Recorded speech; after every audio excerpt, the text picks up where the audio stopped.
right, here we go. Back at it. Another episode of the More To It podcast with Hail Varsity Magazine, hailvarsity.com. I am the host, Jay Moore, and this is the post-game pod with my man, Corey McKeon. We finally get to discuss a win, a 30-23 win by the Big Red over Penn State. And where else you can find us discussing this is on NET Big Red Wrap-Up, myself and Michael Severe. Join me on NET, Nebraska's PBS and NPR stations for game highlights and analysis on Big Red Wrap-Up Tuesday nights live at 7 on NET World and Facebook and at 10 on NET. So I'm not in Corey's basement. We have some time constraints, so we're doing this via Skype. And Corey's laughing at me. We both had enough.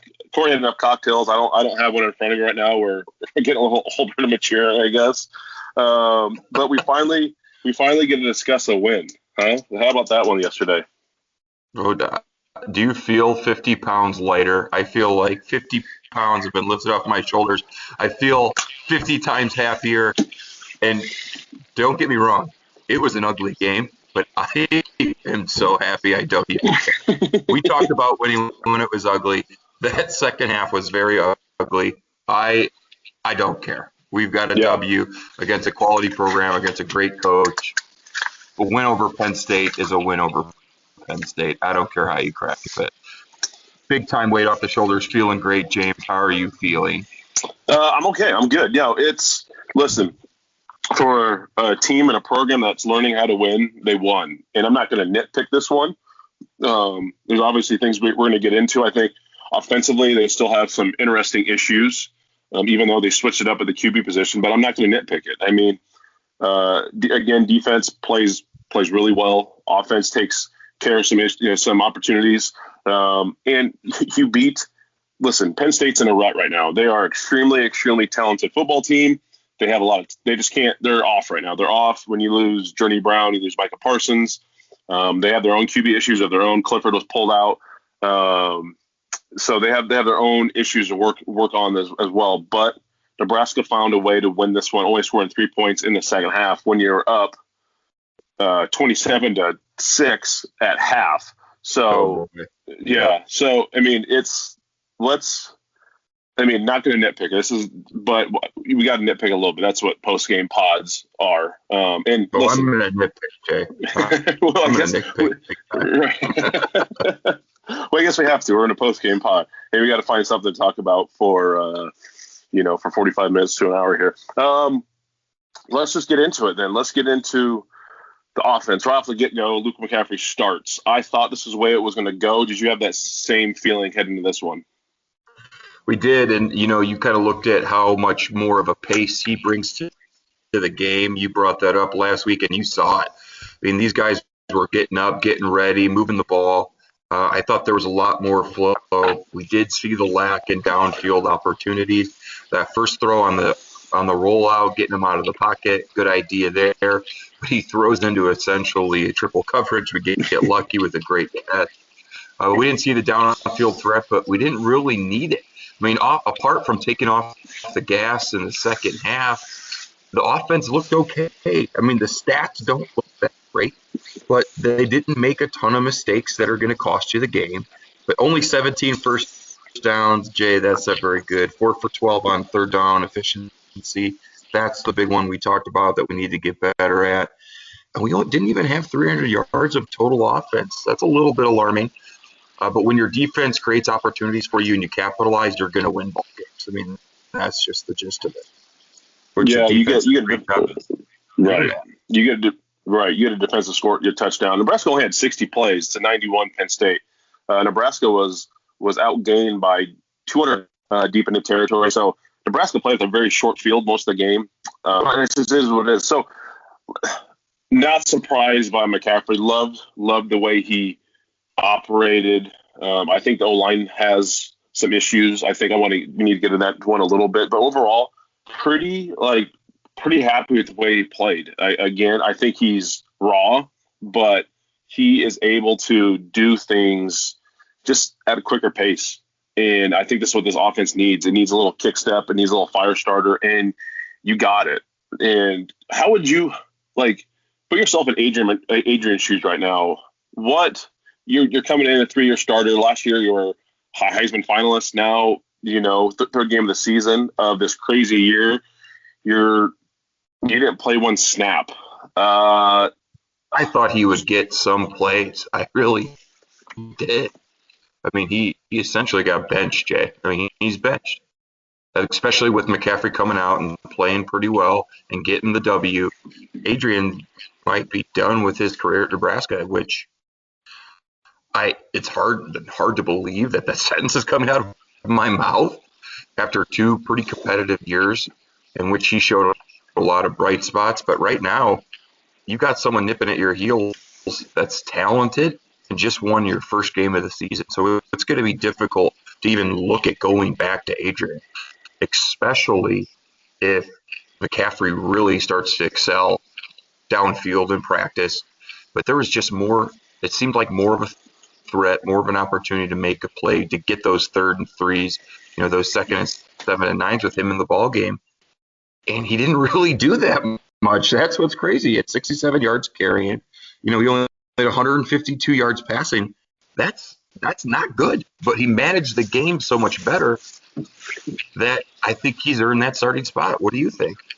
Yeah, there was a juice. There was some. I don't know. Maybe it was playing at home for once. Yeah. But there was a juice within that team that you just hadn't seen yet this year. And I don't know if that's just having a fresh guy at QB. It easily could be, but I just thought there was an extra. The whole team seemed to play a little quicker. I mean, the special teams were running down with their heads on fire. It just seemed a little more. There just seemed a little more juice. And if that's, and maybe that's Luke, maybe it isn't. Maybe they're playing at home for once. But that was very interesting to me because they had it. They had the pop overall.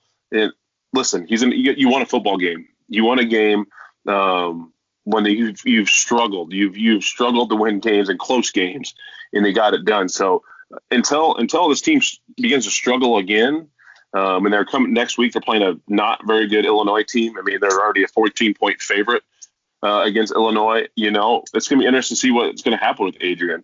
And considering the fact that Luke does, this year doesn't count against eligibility as well. So, listen, I like what I saw. It's just, if Luke does struggle, I'll be interested to see how quick that rake is to get him out and put Adrian in. But I tell you what, just the juice that they bring overall to that team that he brings, I like what I saw. I really like what I saw. So if you're Scott Frost and you've got to make a decision going forward, I think of like what Bill Belichick, obviously one of the greatest coaches to ever coach football, the just lack of ego that Belichick has, because what he'll do is he's benched Cam Newton, brought out the backup, and still has the wherewithal to go back to Cam Newton if he feels like he's progressing. Does Scott Frost have that? McCaffrey struggles, and he has the lack of ego to put Martinez back in, because some coaches will just stick with it because they made the decision. But one, is Martinez tough enough to bounce back from this, do well in practice, get some more snaps, and if he's got an opportunity to take it to seize it again, or are we never going to see him again at quarterback? Yeah, I think I brought it up, on our post game pod last week. But if Adrian, is a true competitor, I mean, you'd think this would make him better.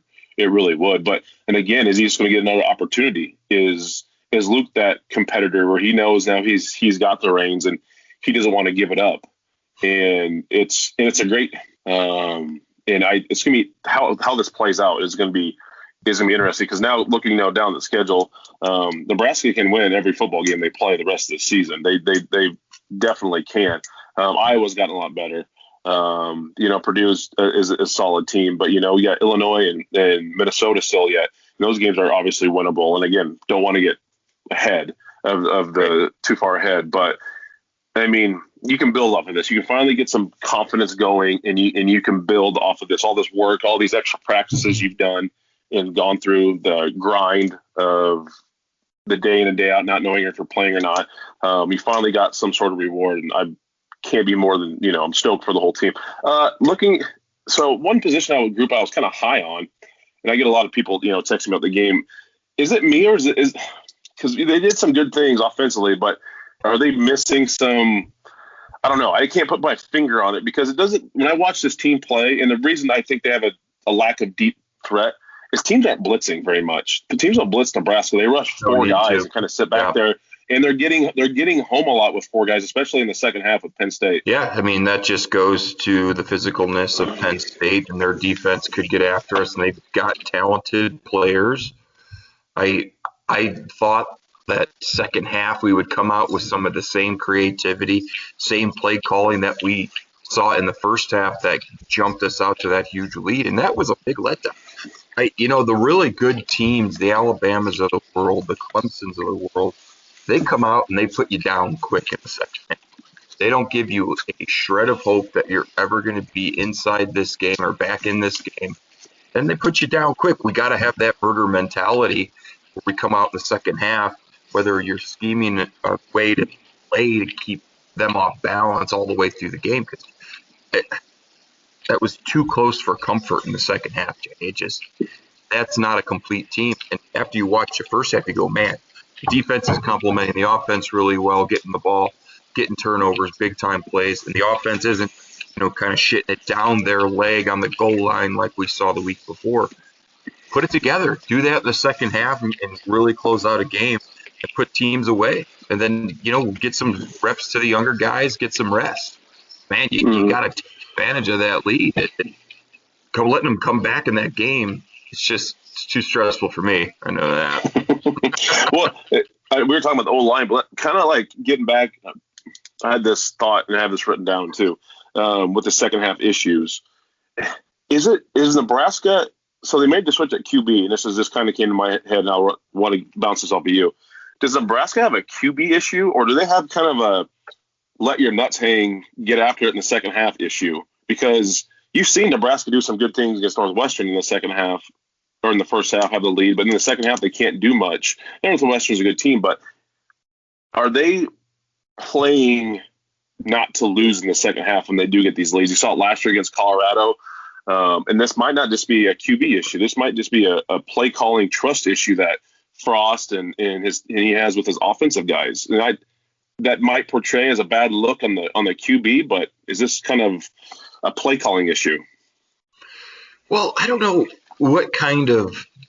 I think Coach Frost has got a little bit of identity issue when it comes to this, because we were talking before how his offense is big plays, putting up a lot of points, and never really taking off the gas. Where is that mentality? I understand that we've got different personnel and different players than what he had when he was doing things like that, but I think it's definitely doable. The creativity and the play calling in the first half, you come out with something like that where you can get some yardage and put some more scores on the board, got to be able to do that. I look back at when we played, Jay, and kind of the process. You're getting into halftime, you've got a big lead. You're sitting there as a defense, first off, and you're looking at the stats, and you're looking at what you've done the first half, and you think, all right, this is our game. Let's shut them down. Let's not let them score a touchdown. There's a lot of pride behind that. And like I said, now you got to stack it. You got a team that's getting one-dimensional because they got to play catch-up, and it makes it easier for you as a defender. But what is the conversation between the coaches and the players at half where we just come out this flat? A good team like Northwestern, put you down in the second half like they did to us. If we don't have that lead that we had going into halftime against Penn State, we might be looking at another loss, and you and I might just be canceling this podcast because of pure frustration. Well, what's crazy is, so what's the other frustrating thing is in the second half, just what you want to call play calling or just trying to figure out what they're trying to do, is they burned 2 timeouts because of personnel issues. And I'm like, Oh my God, Penn State's going to tie this up, or they're going to score and go for 2 and get it. And then now we're trying to go down the field with like less than a minute to go to try to get a field goal. We only have 1 timeout. I'm just like, how does this keep happening? Right. How does this keep happening? Like you're at home and you're just you're coming out of timeouts and you're having to call timeouts, because of personnel issues. You can't get the right personnel. People can't get lined up. I know that's all happened with young players.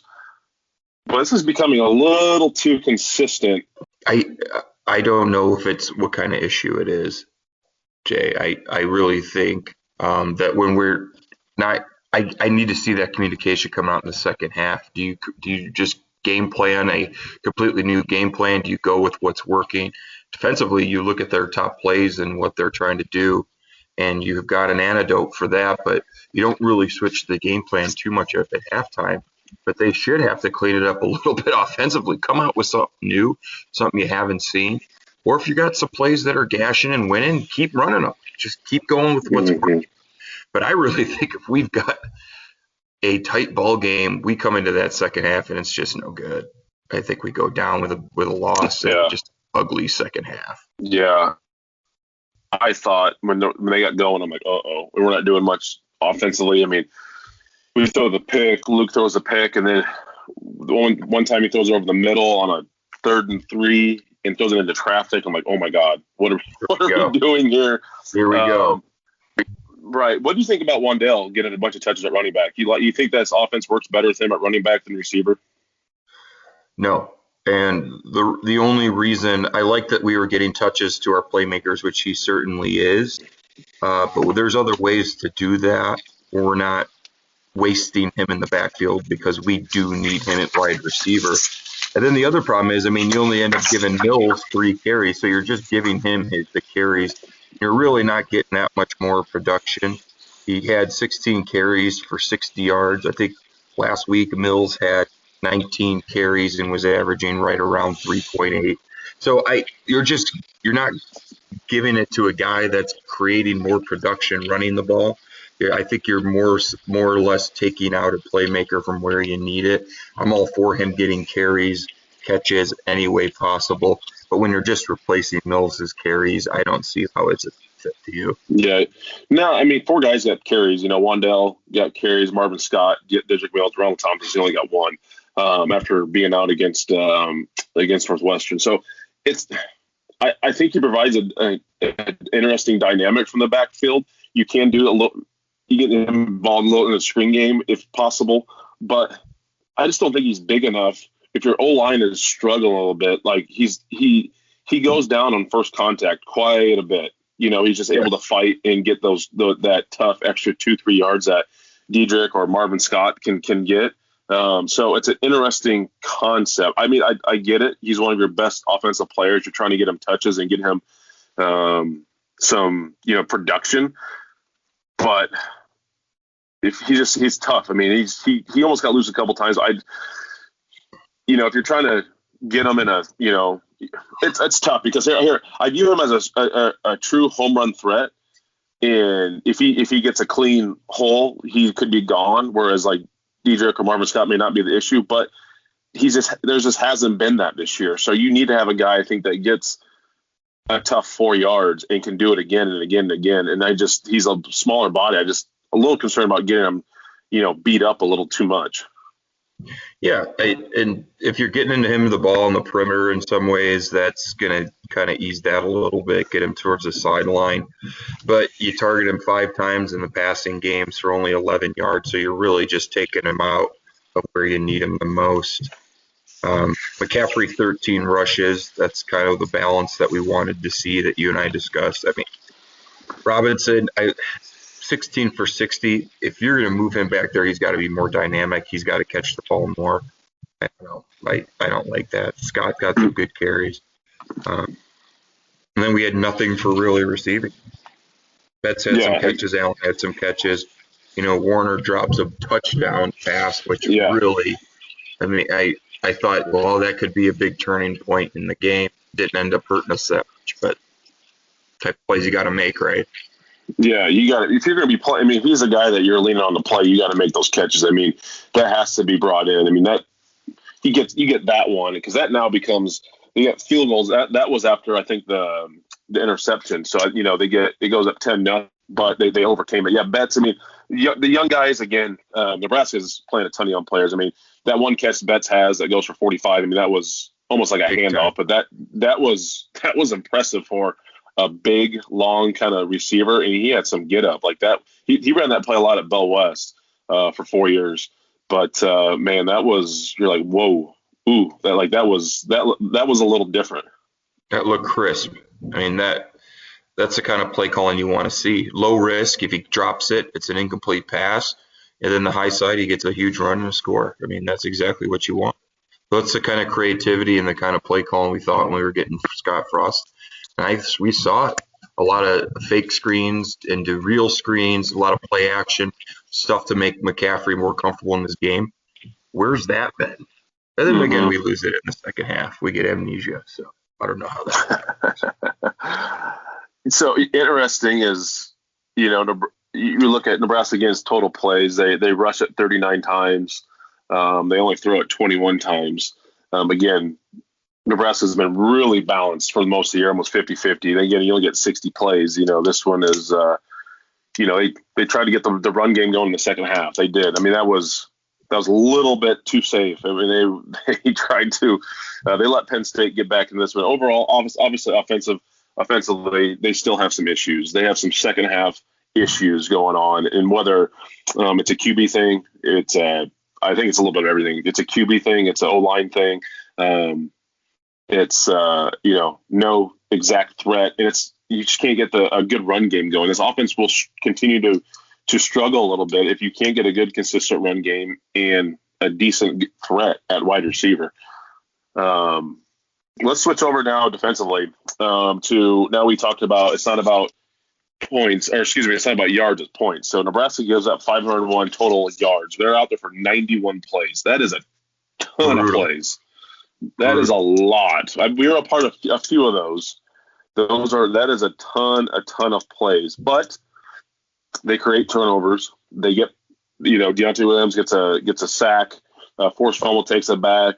Kim Taylor-Britt gets that great pick early on the game.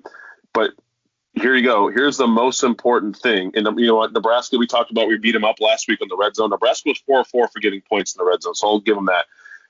Penn State was 4 of 6 in the red zone. That's where this game was exactly won for Nebraska, because they gave up a ton of yards, but they held them only to 23 points, and one coming off a big play in a turnover. But again, this defense played well enough and single-handedly won this football game. Yeah, if you look at this matchup stat line, and you're looking at what Penn State did to us and what we, I guess, really didn't do to Penn State, you're looking at this and you're thinking Penn State won this game 28-10. I mean, that's some big plays by the defense to get the offense going. That's exactly what you want. But, man, you don't want to see 245 rushing yards given up. And the reason they had so many plays, I mean, Penn State, they were willing to grind it. They were willing to run the ball. They were willing to run their quarterback and get what they could in that game because it was working. But the defense just held strong. They gave up some field goals, which, like you and I discussed, that's a big-time win for a defense, big-time win for momentum. And then, you make a play. I mean, I can't remember the last time. I was thinking maybe Clowney, a player that makes a hit, forces the strip, and then picks it up for a touchdown. I can't remember any player. I mean, I know Clowney had that amazing hit against Michigan in which he forced the fumble and picked it up, but he didn't score. That's an incredible play. Maybe one of the top plays all weekend. Defensively, it has to be. Yeah, well, a lot of times a player will panic. You're like, okay, you just made the sack, you get the ball out, then you just kind of jump on the ball. But he had the whereabouts to pick it up and score. And that was a sweet play. He came off the edge and did a nice dip there around the tight end and got in there. I mean, that was beautiful. Here's your biggest, your stat too. So Penn State was, where was that? They were 3 of 5 on fourth down, but Nebraska stopped him twice to win the football game late in the game on fourth down, and that was big time ball. And you got into the red zone there, and people are like, why isn't Penn State running it? Well, it's hard to run the ball in the red zone because everything gets a little more constricted, and it's hard. It's just hard to operate in the red zone. It just is. Nebraska was able to lock down and get 2 huge fourth down stops there to now they're 3 of 5, and that obviously won the football game. Yeah. I remember hearing a statistic in the second half from the announcers. They go, well, this will be Penn State's first punt of the game. And I sat there and I go, what? They only gave up 6 points in the first half and they didn't punt? Well, then you look at all the fourth down attempts, that makes a lot more sense. Like I'm proud of the defense. I mean, statistically, you don't want to see these kind of rush yards, and they had to grind for every yard. They made the big plays and the turnovers where we need it. Exactly what we need, and we just need the offense to complement that a little bit better. Make sure you're scoring. Catch the ball, Warner. Can't scream at my TV any more than I possibly could after that play. Yeah, no kidding. So what's funny now that you see the defense show up, and Frost is now he's talked about not getting too high tempo because you don't want to put the defense at risk. Well, this defense just played 91 snaps and bowed up late in the game in big time situations. Like if I'm Frost in his offense, I'm like, let's kick it and let's test on how the defense can handle playing a lot of snaps. They just did it against a pretty talented, Penn State team. It's well said. That you look at the stat line for the defense, everyone contributed. It was a great job. I thought Jasmuki had the best game of his life. All three linebackers, outside. Yeah. Caleb Chandler didn't really do much, but the three linebackers, 9 tackles, 8 tackles, 7 tackles. That's pretty good. I mean, that's tough to do in hard games and second halves where you're playing tough talent like Penn State and they keep grinding. So I thought they did a great job. I thought the linebackers, yeah. Overall, I mean, the linebackers played their asses off. I mean, Will Hona stepped up after being hurt, and you saw a game what Luke Reimers did. He says, "Not so fast." I thought he played physical. He played well. JoJo Doman played well. Colin Miller played phenomenal. He had that huge stop on the third down screen play that they tried running there. Big sticks that linebacker, these guys. Yeah. I mean, linebacker crew is playing really, really good football. I mean, so far this year they've played solid and they've continued to do it, and especially like I said, 91 plays. But I mean, the game that Will Honas is able to bounce back and say, "Hey, not so fast, Luke Reimers. This is my spot here. You're gonna have to pump your brakes a little bit." I thought he played his ass off. I like that. Yeah, that's the way to come back and play. The downside of what we're seeing is, teams can run the ball on us. Our D-line was getting pushed back quite a bit. I'm seeing our defensive ends and our outside linebackers get too far upfield. They're taking on pulling blocks, and they're not really breaking that gap down, trying to make it smaller. They're just kind of taking the hit, keeping their outside leverage, which that's their job. But the great ones, the good players, yourself included, Jay, you don't take yourself out of the play just because you're sacrificing yourself to the block. Hit the puller, get leverage, break that gap down, make it harder for them to get it through the defensive line, and give your linebackers time to come up and make a play, and give them time to, play a gap that's not 4 yards wide. Try to make a difficult tackle in the hole. Yeah, the D-line's got to really try to shrink those gaps and keep the ball between the tackles, because they're just getting too far outside. They're getting too far upfield, and they just got to crunch it down. Did you see any of that, James? Because it was driving me crazy. No, I did see it. I know exactly what you're talking about. It's either, whether it's the defensive ends or the outside linebackers. I know Phildarius Payne had it happen once or twice. You get play away action, whether it's a tackle or a tight end. And they kind of just sit there instead of kind of keep your hand on that hip of that tackle or tight end. And then if you're going to set the edge and boom, set it, but restrict that C gap or D gap, wherever it may be. And then if you restrict it, then you can come off and make a play if it bounces outside to your gap. But yeah, they kind of stopped and said, it's kind of one of those like, well, my job is done. I'm was getting way too big. I know exactly. I'm glad you brought it up because I was looking at it a couple times on film like, ooh, that's not pretty sound football. Hopefully that gets cleaned up, but that's an easy fix though. That's an extremely easy fix. Yeah, and it starts there. I mean, you and I have always been on the same page that if your lines are dominant and playing well, anything's possible in that game. Well, here, you saw 90 plays because they're able to get 3-4 yards a carry, and that's how they did their damage. They're pretty methodical about how they move the ball down the field. Didn't take too many shots. We had one where the D-line didn't get the rush, and they broke outside the pocket. And then we had a guy that just got behind the cornerback in the cover two. He was supposed to sink it. He didn't. They got him for a big play. Love the effort, running him down, getting him down at the one. You never know when that's going to make a difference in the game. But in terms of giving up big plays, that was really the largest. A couple gashing runs. I'm still pretty impressed. Caused two big turnovers at almost 2 for touchdowns. I mean, if he really turns the juice on, maybe he scores on the pick. But really impressed. I feel there's a lot. You watch that first half of that, it's not watch the second half, you probably feel really good. If you watch the second half, you still feel okay. Yeah, well, that one play, big play, went to Pat Fryermuth. He's a good tight end. Besides that catch, I mean, he had 113 yards, but he had 74 in that one. He didn't do much. He's going to be an NFL tight end. And then Jahan Dotson, number 5. I mean, he is a really good wide receiver. He only had 2 catches for 27 yards, and his long was 21. So the secondary overall played very, very well against arguably one of the best, receiving crews that besides Ohio State. But Penn State was able to score some points on Ohio State when they lost 35-28. But overall, defensively, I mean, they did a great job. I mean, again, 91 plays, throughout the yards. I mean, that's 501 yards. I'm not even, too concerned. But the biggest thing is Nebraska finally won a turnover battle. Mm-hmm. They were finally +1, and Nebraska did not lose a fumble. I don't even think they had a fumble for once.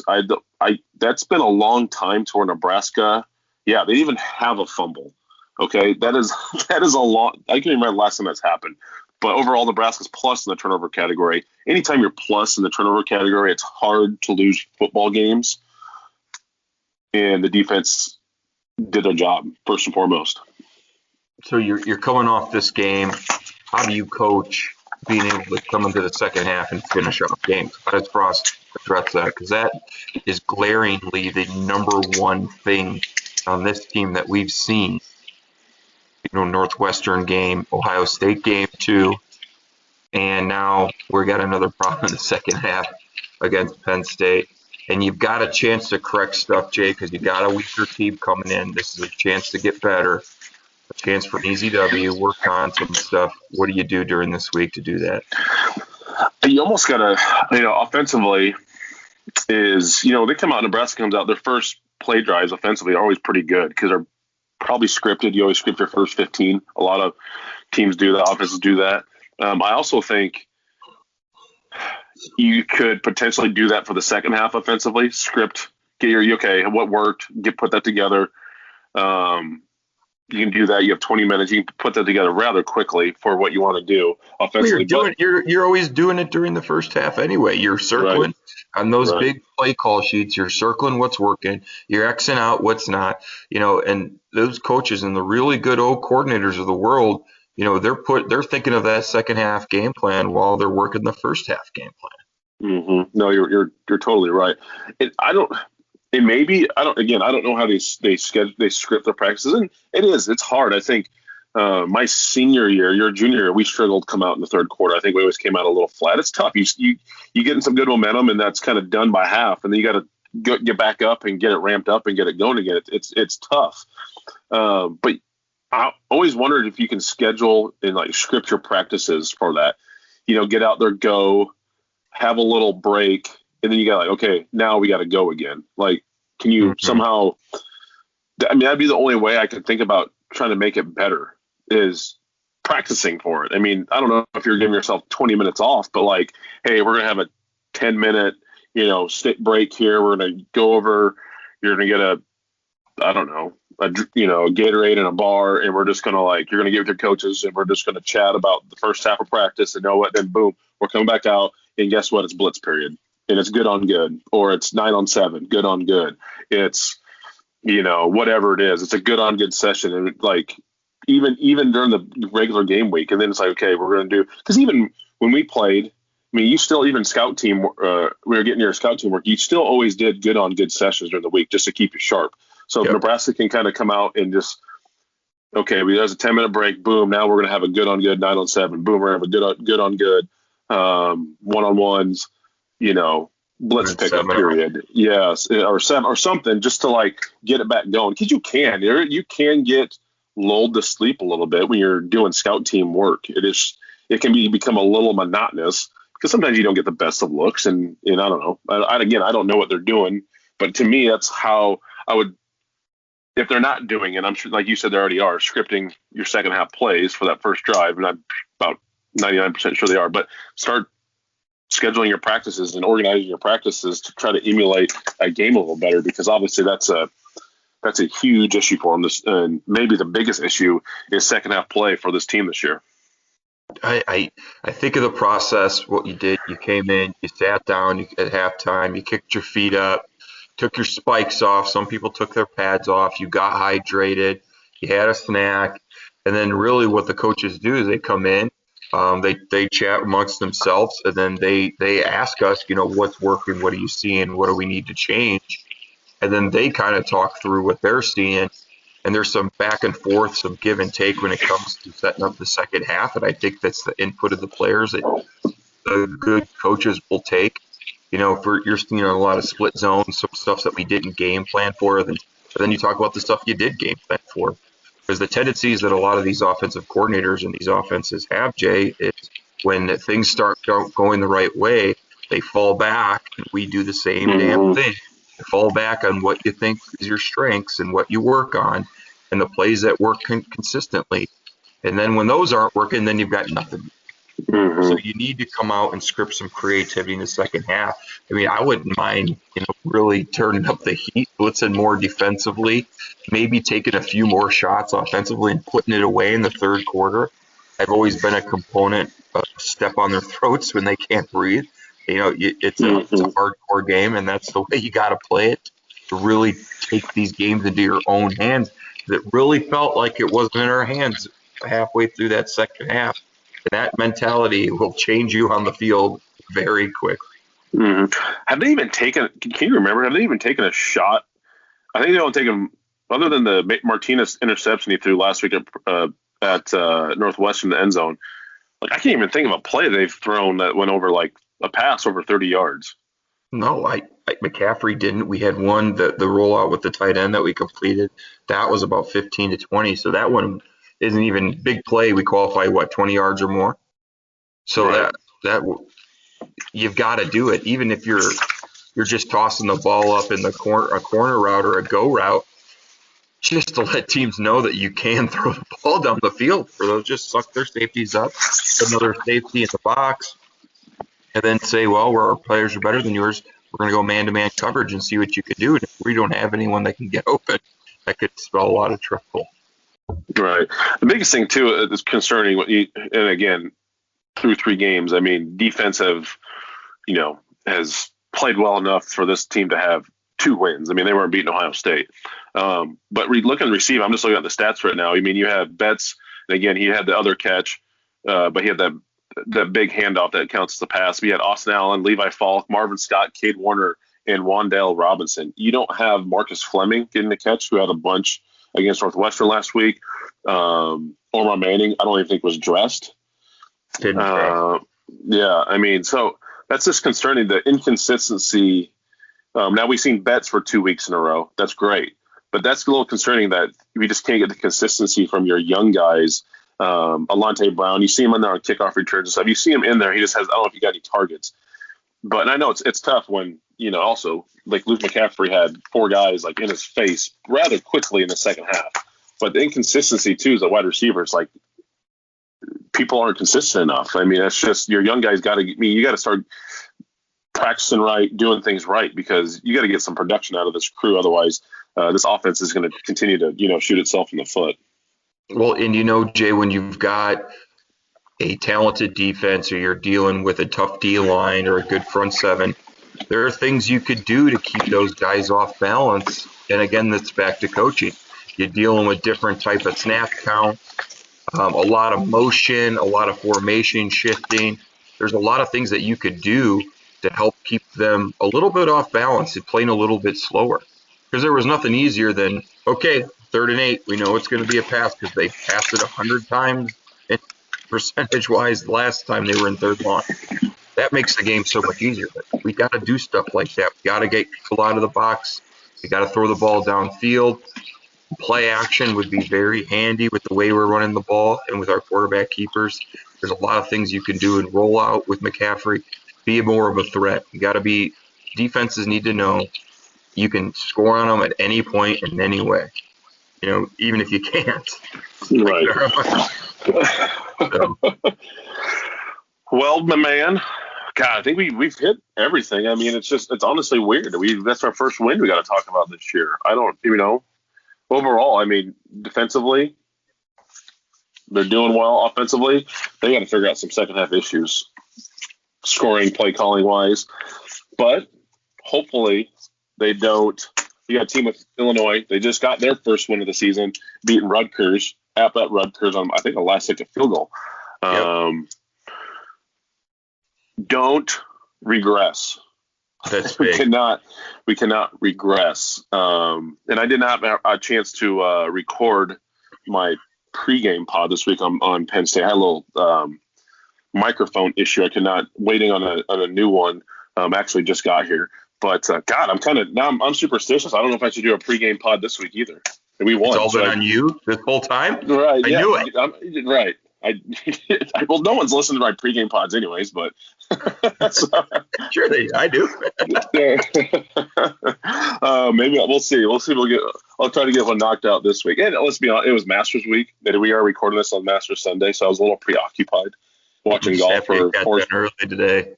That was a good win for Dustin Johnson. Oh Jesus, that was unreal. So good. I know you're going to get into the 3 things to watch for this upcoming week, but if you're watching at home, you want to pay attention to something.